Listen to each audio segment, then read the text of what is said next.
मैं देवेंद्र कुमार आकाशगंगा कोचिंग संस्थान के एग्रीकल्चर स्टडी चैनल पर आपका स्वागत करता हूं। दोस्तों, आज हम डिस्कस करने वाले पशु जनसंख्या की भारत में वर्तमान में कितनी जनसंख्या है पशुओं की, साथ ही साथ गाय की जनसंख्या कितनी है, भैंस की जनसंख्या कितनी है, इसके अलावा विभिन्न पशुओं की जनसंख्या भारत में कितनी है और इनकी जनसंख्या में कितना इंक्रीजमेंट हुआ है या कितनी कमी आई है, उसके बारे में संपूर्ण एनालिसिस करवाने वाला हूँ इस वीडियो के माध्यम से। तो वीडियो शुरू करने से पहले अगर आप हमारे चैनल पर नए हो तो हमारे चैनल को सब्सक्राइब करना ना भूलें, बेल आइकन को प्रेस करना ना भूलें। साथ ही साथ दोस्तों मैं आपको बता दूं कि हमारी जो पीएटी 2022 को लेकर सॉल्यूशन सीरीज स्टार्ट हो चुकी है। ठीक है दोस्तों, हम लोग प्रत्येक सब्जेक्ट की क्या कर रहे हैं, सॉल्यूशन सीरीज स्टार्ट कर रहे हैं। और इस सॉल्यूशन सीरीज में आपको ठीक है कि जो एग्रीकल्चर 1 जिसके अंतर्गत PCMB, physics, chemistry, math, bio, इसके अलावा एग्रीकल्चर 2 जिसमें क्रॉप प्रोडक्शन आता है और एग्रीकल्चर 3 जिसके अंतर्गत एनिमल हस्बेंड्री आता है, ये संपूर्ण सब्जेक्ट जो हमारे पीएटी में पूछे जाते हैं उसमें हम लोगों ने आपको एक सॉल्यूशन सीरीज तैयार की है जो हमारी ऑनलाइन स्टार्ट होने वाली है।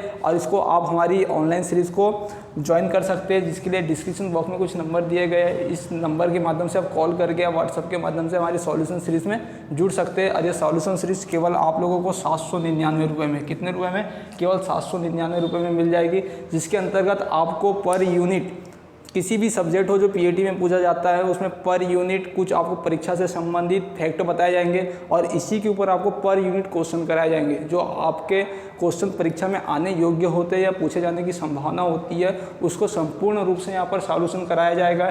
ठीक है दोस्तों, तो आप यह सॉल्यूशन सीरीज भी क्या कर सकते हैं, ज्वाइन कर सकते हैं। स्टार्ट करते हैं हमारे वीडियो की, जो कि हम लोग ने पशु जनगणना के ऊपर आज बनाई है। जैसे कि आप सभी को पता है कि भारत में पहली बार जनगणना कब हुई थी, तो उसके बारे में हम लोग मैं पहले आपको बता दूं सूक्ष्म रूप से कि जो भारत में पहली बार जनगणना हुई थी, तो दोस्तों याद रखें भारत में पहली बार जनगणना 1919 में हुई थी। कब हुई थी, 1919 में। मतलब पशुओं की जो पहली बार जो जनगणना हुई थी भारत में वो कब हुई थी, 1919 में हुई थी। और अब जो पिछली बार जो जनगणना हुई है वो कब हुई है भाई, अक्टूबर 2018 में। कब हुई है भाई, अक्टूबर 2018 में। और याद रखिएगा दोस्तों, जो पशु जनगणना होती है वो हर 5 साल में एक बार होती है। प्रत्येक 5 वर्ष में क्या होती है, प्रत्येक 5 वर्ष में भारत में एक बार पशुओं की जनगणना होती है। ठीक है दोस्तों, लेकिन क्या हुआ था, पिछली जो जनगणना हुई थी वो कब हुई थी, 2012 में हुई थी। कब हुई थी, 2012 में हुई थी। नेक्स्ट जनगणना कब होना था, 2017 में होना था, लेकिन किसी कारणवश 2017 में जनगणना नहीं हुई थी। और जो हमारी जो पिछली जनगणना हुई थी वो कब हुई थी, अक्टूबर 2018 में हुई थी। और यह पशु जनगणना कौन सी थी, ये 20वीं पशु जनगणना थी भारत की। तो आपको पूछा जा सकता है परीक्षा में पीएटी के माध्यम से कि वर्तमान में जो पशु जनगणना हुई है वो किस नंबर की पशु जनगणना है, तो हमेशा याद रखेगा वो 20वें नंबर की पशु जनगणना है। और कब हुई थी, तो याद रखेगा अक्टूबर 2018 में हुई थी। इसके अलावा भारत में पशु जनगणना सबसे पहली बार कब हुई थी, तो 1919 में हुई थी। और प्रत्येक कितने वर्ष में पशुओं की जनगणना होती है भारत में, तो याद रखेगा 5 वर्ष में प्रत्येक बार पशुओं की जनगणना हुई थी। और जैसे कि मैंने बताया जो हमारा पिछली जनगणना हुई थी अक्टूबर 2018 में हुई थी, लेकिन इस जनगणना को कंडक्ट किसने किया था, तो हमेशा याद रखिएगा दोस्तों, जो पिछली जनगणना हुई थी इसे कंडक्ट किसने किया था, national information centre, ministry of electronic and IT. मतलब जो पिछली जो जनगणना हुई थी ये क्या हुई थी, एक डिजिटल, जो मैंने बताया आपको कि नेशनल इंफॉर्मेटिक सेंटर, ठीक है, ministry of electronic and IT, इन्होंने एक ऐप डेवलप किया था। और इस ऐप के माध्यम से पूरे संपूर्ण भारत में पशु की जनसंख्या को लेकर क्या किया गया था, जहाँ पर ऐप के माध्यम से क्या किया गया था, उसकी पूरी इंफॉर्मेशन कलेक्ट की गई थी कि भारत में कितने पशु है। तो वो जनगणना हुई थी वो क्या हुई थी, ऐप के माध्यम से हुई थी। और किसने करवाई थी भाई, national informatic centre, ministry of electronic and IT ने करवाई थी। तो पूछा जा सकता है कि भारत में जो अक्टूबर 2008 की 20वीं जनगणना हुई थी वो किसके द्वारा कंडक्ट की गई थी, तो आप बता दीजिएगा, national informatic centre, ministry of electronic and IT department के द्वारा क्या गया था, एक ऐप डिजाइन किया गया था, एक ऐप बनाया गया था जिसके माध्यम से ऑनलाइन डाटा कलेक्ट किया गया था। अब मैं एक एक करके सभी पशुओं की वर्तमान में स्थिति क्या है हमारे देश में उसके बारे में बात करता हूं। ठीक है, तो सबसे पहले हम देखेंगे भारत में कुल पशु जनसंख्या कितनी है, यानी वर्तमान में भारत में पशुओं की कितनी जनसंख्या है। तो याद रखिएगा,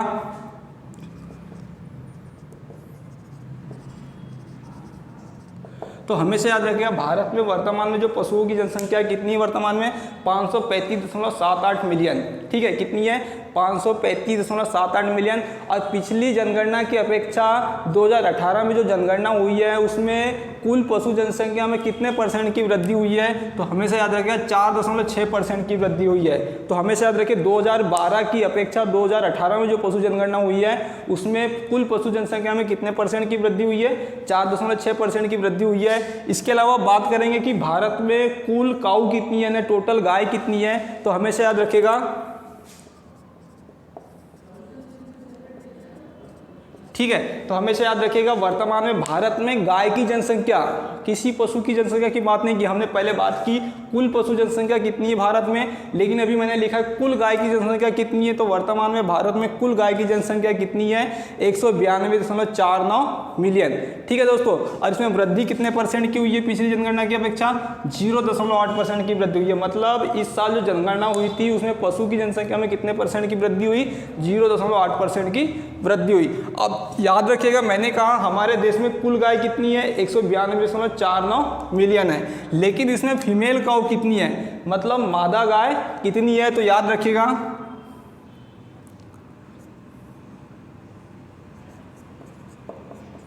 कितनी है। वर्तमान में भारत में जो मादा पशु की जनसंख्या वो कितनी है, 145.12 मिलियन। तो हमेशा याद रखिएगा भारत में वर्तमान में फीमेल काऊ की जनसंख्या कितनी है, 145.12 मिलियन। और मेल काऊ की जनसंख्या कितनी है, याद रखिएगा मेल काऊ की जनसंख्या कितनी है, तो हमेशा याद रखिएगा मेल काऊ की जनसंख्या कितनी है, 47.37 मिलियन। तो क्वेश्चन कहीं से भी पूछा जा सकता है कि वर्तमान में गाय की जनसंख्या कितनी है, या पूछेगा कि फीमेल काऊ की जनसंख्या कितनी है। इसके अलावा मेल काऊ की जनसंख्या कितनी, तो हमें याद रखना है मेल काऊ की जनसंख्या कितनी है, 47.37 मिलियन। इसके अलावा बात करेंगे एक्सोटिक और क्रॉसब्रीड की। एक्सोटिक का मतलब होगा कि विदेशी गाय, मतलब भारत में विदेशी गाय की जनसंख्या कितनी है। इसके अलावा क्रॉसब्रीड काऊ मतलब ऐसी गाय जिसको क्या किया गया है कि देसी नस्ल की मादा और विदेशी नस्ल के सांड के द्वारा तैयार किया गया है, ऐसी नस्लों को हम क्या बोलेंगे, क्रॉसब्रीड गाऊ या संकर गाय के नाम से जाना जाता है। और वर्तमान में एक्सोटिक या क्रॉसब्रीड गाऊ की जनसंख्या कितनी भारत में, तो याद रखिएगा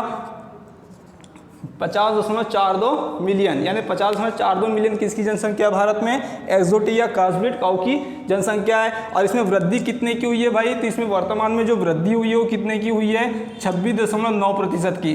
कितने % की वृद्धि हुई है, मतलब इस जनगणना में जो एक्सोटिक और क्रॉसब्रीड गाऊ है इनकी जनसंख्या में कितने % की वृद्धि हुई है, 26.9% की वृद्धि हुई है। इसके अलावा इंडिजीनियस या नॉन डिस्क्रिप्ट काऊ की जनसंख्या कितनी है, उससे पहले मैं बता दूं इंडिजीनियस का अर्थ होता है देसी गाय, और नॉन डिस्क्रिप्ट काऊ का, नॉन डिस्क्रिप्ट काऊ भी एक प्रकार की देसी ही गाय होती है, लेकिन आपको शहरों में जो गाय रोड पर क्या होती है खुले घूमते हुए दिखाई देती है, मतलब इनका पालन पोषण कोई नहीं करता है, एक प्रकार की ये क्या होती है देसी ही गाय होती है, लेकिन इनका पालन पोषण कोई नहीं करता, ये खुले रूप से रहती है। ऐसी गाय को हम लोग कौन सी गाय बोलते हैं, नॉन डिस्क्रिप्ट काऊ बोलते हैं। इनकी जनसंख्या वर्तमान में भारत में कितनी, 142.11 मिलियन। कितनी भाई, 142.11 मिलियन। लेकिन वर्तमान में क्या हुआ, जो जनगणना हुई थी उसके अनुसार भारत में जो इंडिजीनियस नॉन डिस्क्रिप्ट काऊ है इनकी जनसंख्या में क्या आई है, कमी आई है। क्या आई है भाई, कमी। और कितने % की कमी आई है, 6% की कमी देखी गई है। देखिए अभी तक हमने देखा सभी रेशियो में वृद्धि हो रही थी, लेकिन जो नॉन डिस्क्रिप्ट या इंडिजीनियस काऊ है इनकी जनसंख्या में क्या आई है, कमी आई है। और कितने % की कमी है भाई, 6% की कमी है। उसी प्रकार से अगर बात करेंगे बफेलो मतलब भैंस की जनसंख्या वर्तमान में भारत में कितनी है, कितनी भाई वर्तमान में भारत में भैंस की जनसंख्या कितनी है, 109.85 मिलियन। और इनकी जनसंख्या में 1% की वृद्धि हुई है। कितने % की वृद्धि हुई है भाई, 1% की वृद्धि हुई है। मतलब पिछली जनगणना की अपेक्षा इस प्रकार का जो लाइवस्टॉक सेंसस आया था उसमें भैंसों की जनसंख्या यानी भैंस की जनसंख्या में कितने % की वृद्धि हुई है, 1% की वृद्धि हुई है। मिल्क एनिमल ऑफ इंडिया यानी वर्तमान में भारत में दुधारू पशुओं की जनसंख्या कितनी है, तो याद रखिएगा वर्तमान में भारत में दुधारू पशुओं की जनसंख्या कितनी है, 125.34 मिलियन। कितनी है भाई, 125.34 मिलियन। और इनकी जनसंख्या में कितने % की वृद्धि हुई है, तो याद रखिएगा इनकी जनसंख्या में भी कितने % की वृद्धि है, 4.6% की।